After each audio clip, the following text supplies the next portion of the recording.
উত্তেজনার বশবর্তী হয়ে সে তার শাশুড়িকে তাদের ঘরে থাকা যে চাপাতি ছিল সেই চাপাতি দিয়ে কুপিয়ে হত্যা করে ফেলে।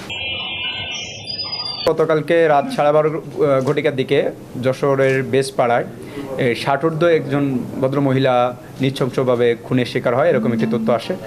প্রথমে আমাদের কাছে তার ছেলে শহীদুল ইসলাম সেই লিখিতভাবে কমপ্লেন করে যে তার মাকে সে খুঁজে পাচ্ছে না। সে সকালে বাইরে গেছিল, তার মিসেস জানায় যে তার মা বাইরে কাজের জন্য গিয়েছে বা তালিম দেওয়ার জন্য গিয়েছে, এখনও ফিরে নাই।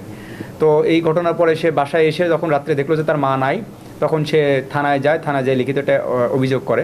পরবর্তীতে রাত্রে 12:30 ঘটিকার দিকে তার বাড়ির সামনে কলাপসিবল গেটের বাইরে একটা ব্যাগের মধ্যে তার বস্তার মধ্যে তার মায়ের ডেড বডি পায়।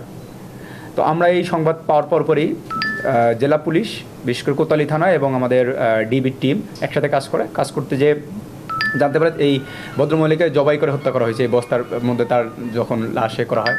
তো এই সময় আমরা যখন কথা বলতে যাই এই ভিকটিম পরিবারে কারা ছিল, কী ঘটনা, এই কথা বলতে যে আমরা দেখি যে এই শহীদুল ইসলাম যে ওনার মিসেস মরিয়ম, তার আচরণ সন্দেহজনক। তখন আমরা তাকে জিজ্ঞাসাবাদ করার পর যে আমরা এক পর্যায়ে তাকে ডিবিতে নিয়ে আসি। প্রাথমিকভাবে সে বিভিন্ন সময় বিভিন্ন ধরনের তথ্য দিচ্ছিল যে তার শাশুড়ি এখানে গিয়েছে, ওখানে গিয়েছে, বিভিন্ন বিষয়।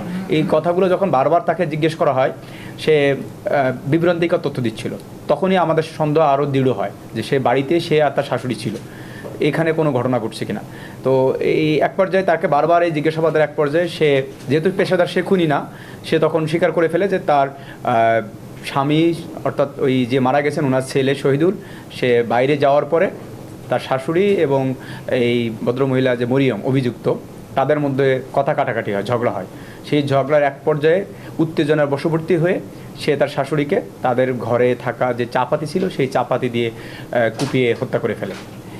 তো এইটা হত্যা করার পরে সে আসলে বুঝে উঠতে পারছিল না কী করবে। পরবর্তীতে সে এই বস্তাবন্দি লাশ করে, বস্তাবন্দি রাখে এবং সেই চাপাতিটা ওয়ার্ড্রপের মধ্যে লুকিয়ে রাখে। সেই জিজ্ঞাসাবাদে সর্বশেষ যখন এই ঘটনাগুলো বলে, আমরা তার এই বক্তব্য অনুযায়ী তার বাড়িতে আমরা তল্লাশি করে তার বাড়ির যে ওয়ার্ড্রপের ভিতর থেকে আমরা সেই হত্যাকাণ্ডে ব্যবহৃত যে চাপাতি সেটি উদ্ধার করতে সক্ষম হই।